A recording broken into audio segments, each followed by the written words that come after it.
Why does the metaverse always look like this? A quick internet search reveals a consistent aesthetics. A magenta to cyan gradient, infinite single-point perspective on a glowing gridded floor, mysterious neon light sources, and maybe some lo-fi mountain ranges way in the background. This video is not about how the metaverse works, it's about how the metaverse looks. Today, I'm breaking down this visual world through 4 observations.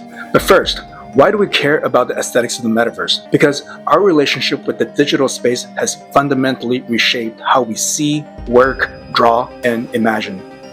Entire generations now use software not just to design the built environment, but to think within it, to live inside models, drawings, renders, and simulations. In his 2014 book, Interface, the late architectural theorist Brandon Hookway considered interface not as technology, but as a form of a relationship with technology. And that's precisely what this is about, the cultural implications of a visual language.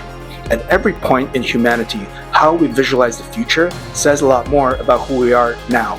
And right now, our future looks like this. So, here are my 4 observations on the aesthetics of the metaverse.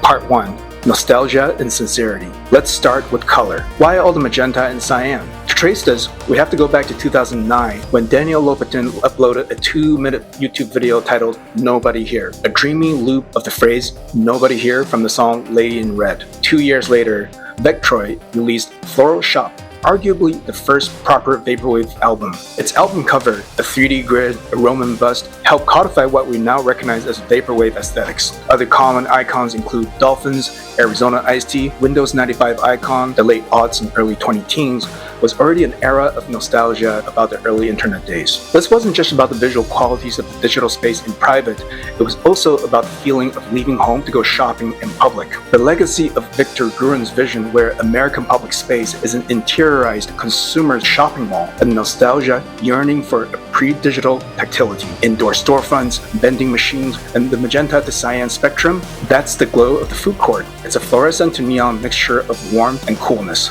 a nostalgia that commands full but subconscious referentiality. But how is this nostalgia different from the referentiality of postmodernism? Postmodernism was ironic. It quoted history in order to complete its task, to subvert the singular grand narrative of modernism. Cultural theorists Timotheus Vermeulen and Robin van den Akker calls this time period metamodernism, an oscillation between irony and sincerity. We might know synthwave as kitsch, but we feel it anyway. That's the heart of this aesthetics, not a parody, but people sincerely longing for something they are too embarrassed and bashful to admit, but too compelled to resist. A great example of how this aesthetics developed was Mike Diva's YouTube video dogmeme.avi from almost 10 years ago, a chaotic collage of early internet tropes against a backdrop of My Boo by Ghost Town DJ. Now, if you think this is a fringe corner of an internet subculture, you'd be happy to know that Mike Diva has been working for SNL since 2021. This aesthetics has gone mainstream and it is now quietly all around us. Part 2. Dreams and Surrealism. Let's talk about the infinity grid. The metaverse is not real, this much is obvious, but what's more interesting is how unreal it looks. Because along this highway into the distant horizon,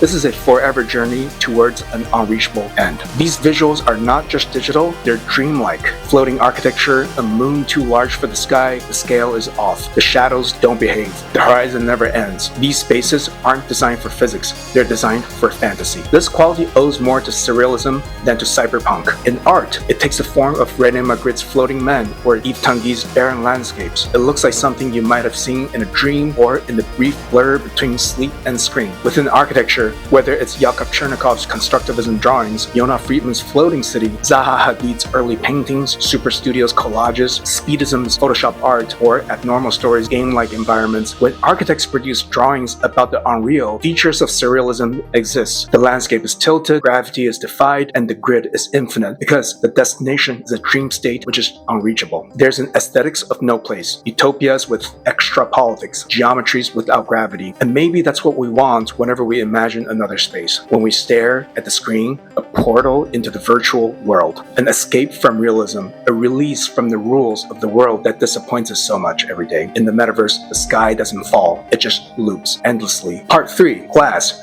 or the materiality of chill. Let's talk about materiality. The metaverse might be immaterial, but it has a texture, a glossiness that reflects. In countless renderings and visualizations of the metaverse, we see gloss, shiny surfaces, metallic, reflective, sometimes chrome, sometimes glass. These aren't materials with friction. They're smooth, inert, and cold, and yet they give off a sense of chill, the vibe, not the temperature. As the sun sets against the skyline of downtown Los Angeles, the expansive, gradient sky is mirrored onto the facades as though the grid of glass was always waiting for the context of the sky to be projected onto its surfaces. In the metaverse, glass isn't a material we build with, it's a material we mirror in a world with no context. And in this world, we use glass to signal the sensibility of calmness and chill. When Bob Somel and Sarah Whiting talked about cool in their essay Notes Around the Doppler Effect and Other Moods of Modernism, film actor Robert Mitchum was used as the example of cool, in contrast with Robert De Niro's hot, cool, an unrehearsed, relaxed, projective sensibility. But being chilled is slightly different from cool. This chill is a state of mildness. Glass becomes a symbol of a passive control, a distant affection, even detachment. You're protected from the world out there, yet your own reflection is superimposed onto the landscape shielded by the glassy surface. It's a material simultaneously of observation and surveillance, and also an emotional buffering. The aesthetics of glass fits the immaterial world of virtual space, and we keep finding ways to detach from our reality and stay chilled. Part 4. The digital dusk and dawn. Here's something you might not have noticed right away. The metaverse is tinted with a tinge of sadness in a constant state of dusk and dawn. It is no coincidence that this aesthetics exploded during COVID. When our virtual world wasn't a fantasy, it was our only option. Zoom breakout rooms, Google Meets, virtual concerts, FaceTime birthdays, and funerals. We live inside a digital space and we gave it a mood. Saying, "I miss you," is through the filter of a screen,